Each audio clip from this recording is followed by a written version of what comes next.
Kamite. O, kita. Ah. Talikod ka.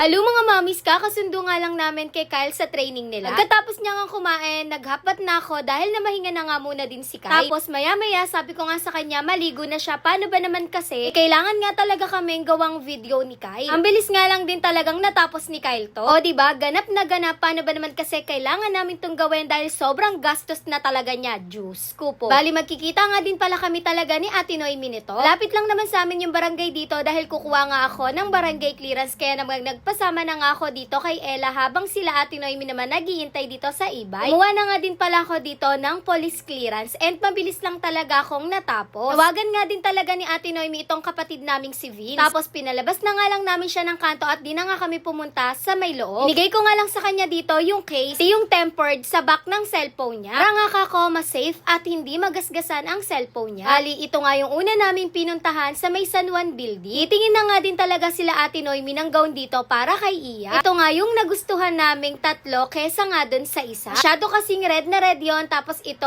pasando lang na para ba clean look lang, na fresh lang. Tapos ang ganda pa ng kulay at design nito. Maroon pala yung color nito and medyo katinga lang daw sabi ni Iya nung sinukat sa kanya. Ano ba naman kasi hindi na nga talaga siya dito nilagyan ng petticoat. Bali, kaya din pala kami nandito dahil isasagala nga talaga si Iya sa Sabado. Pagkasukat nga ni Iya, umalis na nga muna din kami agad tapos may pinuntahan pa nga kaming iba pero ayun nga, wala dito yung pinuntahan namin. Kaya naman, pupunta naman kami ngayon sa may palengke. Ano ba naman kasi medyo malayo nga yung nilipatan ng pupuntahan sana namin. Kaya naman sabi nga sa akin ni Ate Noemi sila na nga lang daw ni Kuya Jamil ang pupunta doon bukas. Ito naman yung third na pinuntahan namin. Habang magkasama nga kami ni Ella dito na nasa isang gilid lang. Ano ba naman kasi titingin nga sila Ate Noemi ng red na gown dito. Pero ayun nga, wala din talaga silang napili kaya naman umalis na nga din kami kaagad. Loob ng palengke nga, meron din talagang nagpapaarkila ng gown doon. Kaya naman, dumiretso na nga din pala kami dito dahil ito nga yung last na pupuntahan namin. Sinukat na nga to kay Iya tapos nilagyan na nga din siya ng petticoat para nga daw hindi siya mangati. And chill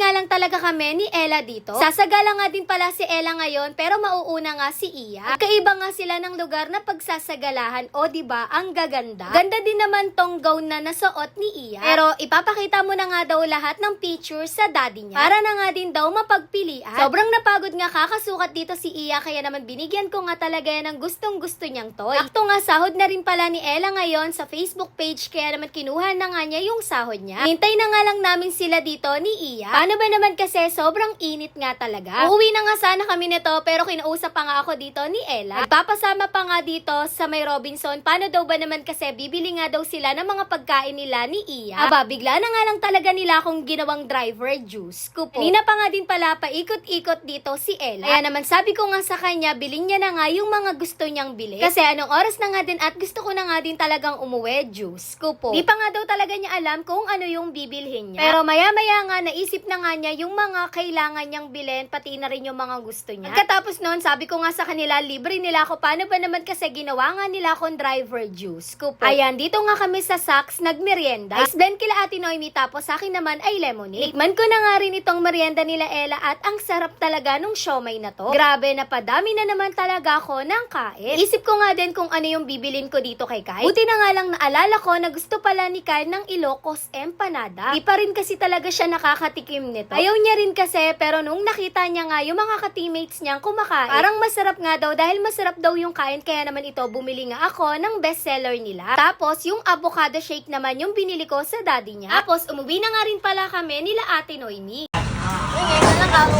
May pasalubong ako sa'yo. Ilocos empanada. Thank you, Mami. Ano? Thank you. Ano, naalala kita? Opo. Galit ka ba kanina? Pero kanina galit ka? Hindi po. Love you. Sarap yan. Mainit pa kayo na. Nasaan daddy mo? Opo. Saka ba? Nasaan ka ba? Baba po. Ano ginagawa mo? Pasalubong din ako sa'yo. Sabi mo. Thank you. Pera mo din pala. Favorite kasi talaga ng daddy ni Kyle yung avocado shake. Basta sa kahit anong prutas, ito talaga ang favorite niya, avocado. Tapos, binuksan na nga talaga ni Kyle itong Ilocos empanada. Grabe, tuwang-tuwa talaga siya dahil ang laki-laki nga daw. First time niya nga din kasi talagang makakakain itong Ilocos empanada. Ite-taste test nga daw niya to kung masarap ba talaga. Medyo mainit pa nga kaya ayaw pa talagang kagatin ni Kyle. Grabe, naubos nga lahat ni Kyle to at sobra talaga siyang nasarapan. Yun lang. Thanks for watching. Bye-bye.